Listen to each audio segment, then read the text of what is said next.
Euh, la médecine aujourd'hui, on peut arranger ta peau, on peut injecter quelque chose, on peut t'enlever les rides. Où est le mal? Où est le mal? Il n'y a pas de mal avec ça. Faire une chirurgie esthétique pour dire que non, tu es allé faire ton ventre pour qu'il soit plat, ce n'est pas un péché. Ce n'est pas un péché. Non. Voilà certaines choses que on est là, on entretient certaines affaires pour prouver aux gens qu'on est trop spirituel. Et puis après, on se retrouve enfermé dans une affaire où on ne sait plus comment s'en sortir. Non. Ce qui est péché est péché, ce qui n'est pas péché n'est pas péché. Si tu as l'argent, toi tu as des sourcils qui viennent, qui poussent comme ça. Et l'autre est droit. L'autre, il pousse, il est, je ne sais pas, une ligne, je ne sais pas, courbée, je ne sais pas, rectangulaire ou je ne sais pas, ondulée. Mais écoutez, si tu as quelqu'un, à quelque part, on peut aller t'enlever ça. Vas-y, qu'on t'enlève ça. La médecine aujourd'hui, on peut arranger ta peau, on peut injecter quelque chose, on peut t'enlever les rides. Où est le mal? Où est le mal? Il n'y a pas de mal avec ça. Faire une chirurgie esthétique pour dire que non, tu es allé faire ton ventre pour qu'il soit plat, ce n'est pas un péché. Ce n'est pas un péché. Non. Voilà certaines choses que on est là, on entretient certaines affaires pour prouver aux gens qu'on est trop spirituel. Et puis après, on se retrouve enfermé dans une affaire où on ne sait plus comment s'en sortir. Non. Ce qui est péché, ce qui n'est pas péché n'est pas péché. Si tu as l'argent, toi tu as des sourcils qui viennent, qui poussent comme ça. Et l'autre est droit. L'autre, il pousse, il est, je ne sais pas, une ligne, je ne sais pas, courbée, je ne sais pas, rectangulaire ou je ne sais pas, ondulée. Mais écoutez, si tu as quelqu'un, à quelque part, on peut aller t'enlever ça. Vas-y, qu'on t'enlève ça.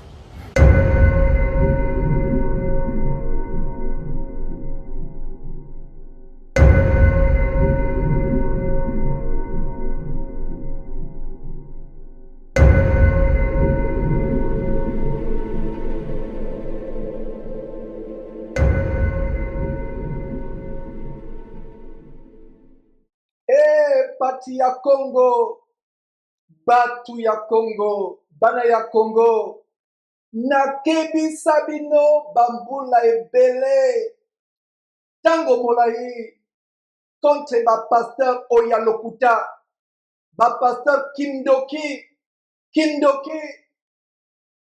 kasi boyo kakate, boso solakate, bomoni sikoyo, Kindoki ya polele.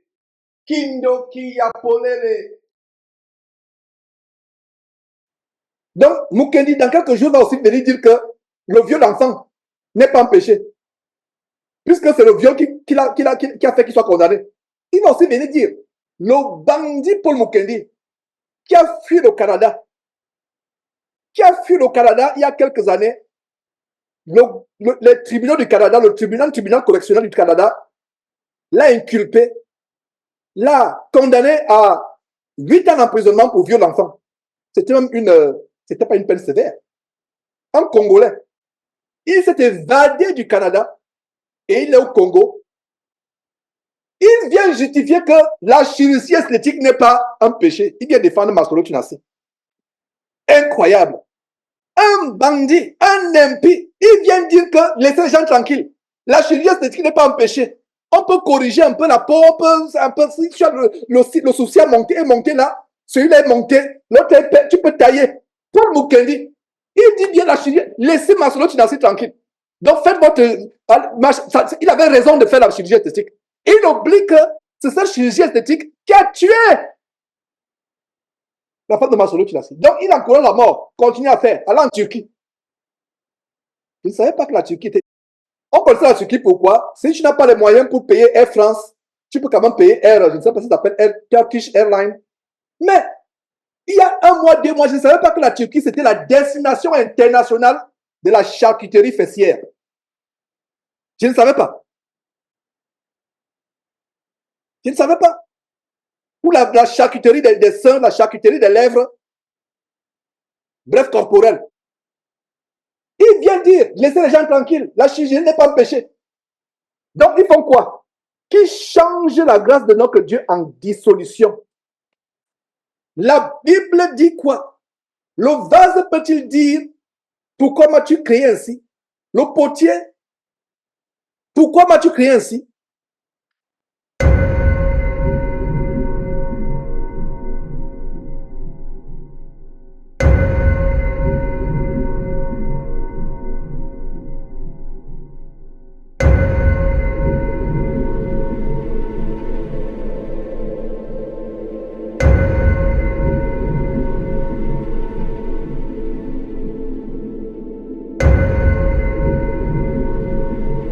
Lisez très bien la parole de Dieu.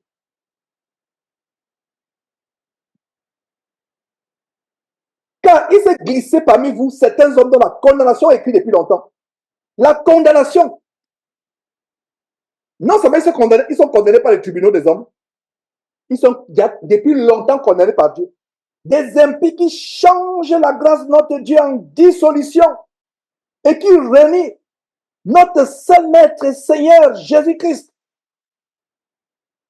pour venir défendre Masolo Tunasi. Voyez dans le combat dans lequel nous sommes. Et est-ce que vous savez que dès qu'il dit cela, peut-être pas vous, vous êtes peu qui aimez la vérité, mais tous ces soi-disant chrétiens qui les suivent vont commencer à vouloir faire la chirurgie esthétique. Ce sera normal. Honte à nous, chrétiens. Honte à vous, soi-disant chrétiennes. Les musulmans se moquent de vous, soi-disant chrétiennes. Les musulmans se moquent de vous. Les musulmans se moquent de vous. Quand on voit une femme musulmane, quand l'idée d'une femme musulmane a de la chrétienne, pourtant les musulmans ne sont pas sauvés. Vous ne pouvez pas être sauvé en dehors du Seigneur Jésus-Christ. Mais l'idée qu'on a de la chrétienne aujourd'hui, c'est une prostituée. Le visage ressemblant à un démon. Avec toutes sortes de produits cosmétiques. C'est terrible. Et je pense que il est temps de sonner l'alerte sur les dangers de la chirurgie esthétique. Parce que quand leur pape, Masolo Tunasi, commence à dire à montrer que c'est normal. D'ailleurs, il a fait une vidéo où il disait que la sodomie n'est pas un péché. Est-ce que vous voyez comment il renverse l'évangile? Oh, mes frères, si vous pouvez comprendre le combat dans lequel je suis. Parce qu'il y a même certains parmi vous qui disent, non, Jean, tu en fais trop, tu en fais trop. Ils ne sont pas nombreux, peut-être 1, 2, 3 par là. Ils disent, non, Jean, tu en fais trop, tu en fais trop. Vous ne pouvez pas comprendre. L'enfer est ouvert par ces faux pasteurs. Voilà de quoi Jude parle. Il s'est glissé. Et même autant de Jude avait dit qu'il s'est glissé. Aujourd'hui, ce n'est même pas glissé. Parce que glisser, ça veut dire que tu viens furtivement, de manière furtive. De manière insidieuse, de manière furtive, tu te glisses. Mais aujourd'hui, ils viennent comme un torrent, comme je ne sais pas, les chutes du Nachtigal. Ils viennent comme les chutes d'eau. Ce n'est plus furtivement, ce n'est plus. Ils viennent comme les chutes d'eau. C'est une inondation. Aujourd'hui, ce n'est pas qu'il s'est glissé, non. Aujourd'hui, c'est qu'il y a une inondation. Il y a une inondation de faux pasteurs aujourd'hui. Des hommes dont la condamnation est écrite depuis longtemps. Des impies qui changent la grâce de notre Dieu en dissolution. Et voilà un bon verset qui s'attaque à l'évangile de l'hypergrâce. Une fois sauvé, sauvé pour toujours. Il y a l'évangile pervers qui dit non, laissez, Dieu ne regarde pas. Dieu ne regarde pas le corps, Dieu regarde seulement le cœur. Alors que la parole de Dieu dit dans Romains chapitre 12 au verset 1, offrez à Dieu votre corps, C-O-R-T-S, corps, comme un sacrifice vivant. Votre corps, offrez à Dieu votre corps. Et les gens vont dire que Dieu ne regarde pas le corps, il regarde seulement le cœur. Paul écrivant aux Thessaloniciens dit quoi? Que tout votre être, le corps, l'âme et l'esprit soient préservés irrépréhensibles. Donc Dieu regarde aussi quoi? Le corps. Dieu regarde le corps. Ne soyez pas trompés par ces faux pasteurs, par ces faux croyants qui disent que non, Dieu ne regarde pas le corps. Il regarde ton corps. Qu'est-ce que tu mets sur ton corps? Il y a quelqu'un qui a dit, montre les versets où le tatouage n'est pas de Dieu. Montre les versets où le piercing, les boucles d'oreilles. J'ai seulement dit à la personne, va lire ta Bible. C'est pas moi qui vais te montrer. Dieu interdit qu'on pèse le corps. Dieu interdit qu'on fasse des inscriptions sur ton corps. Va lire. Et je donne une bonne indication. Va lire le livre où beaucoup de lois sont contenues. Le livre de Lévitique. Va lire. Va lire. Va lire 1 Timothée chapitre 2. Va lire. Par rapport aux boucles d'oreilles. Percer les oreilles. Percer le corps. Faire des tatouages. Toutes ces choses-là. Dieu regarde notre corps. Attention.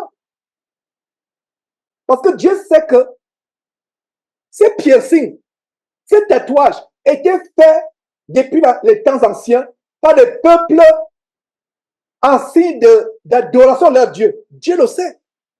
Aujourd'hui, on va me dire, mais Georges, un petit piercing, si je mets une petite boucle d'oreille ou alors une petite boucle au nez, pour ressembler au logo du célèbre fromage français, la vache qui rit. Bon, où est le problème? Il y a un problème. Parce que Dieu sait que les peuples, ces pratiques ont commencé par les peuples en signe d'adoration. Si vous aimez l'histoire comme moi, j'aime beaucoup l'histoire. Suivez les documentaires sur les Mayas, faites les documentaires sur les Vikings, et vous allez comprendre les signes qui sont infiltrés aujourd'hui dans le corps de Christ, tels que les tatouages, les boucles, etc. Suivez les documentaires et tous ces peuples qui étaient dans les zones, les régions géographiques éloignées, les Mayas en Amérique latine, les Pygmées en Afrique centrale, les Vikings au nord de l'Europe. Oh là là, ils ont quelque chose en commun. Des pratiques paganistes qui sont, alors que c'est des peuples qui ne se fréquentaient pas, qui ne se connaissaient pas. Mais vous énumérez les pratiques, telles que les scarifications, des inscriptions sur le corps. Ça se pratiquait dans les peuples sémites, dans l'Antiquité en Mésopotamie. Ça se pratiquait chez les Pygmées. Il y a des millénaires, ça se pratiquait chez les Mayas. Aujourd'hui, c'est devenu cool, c'est la vogue. C'est comme on dit, les jeunes disent, c'est swag, swag. C'est à la mode.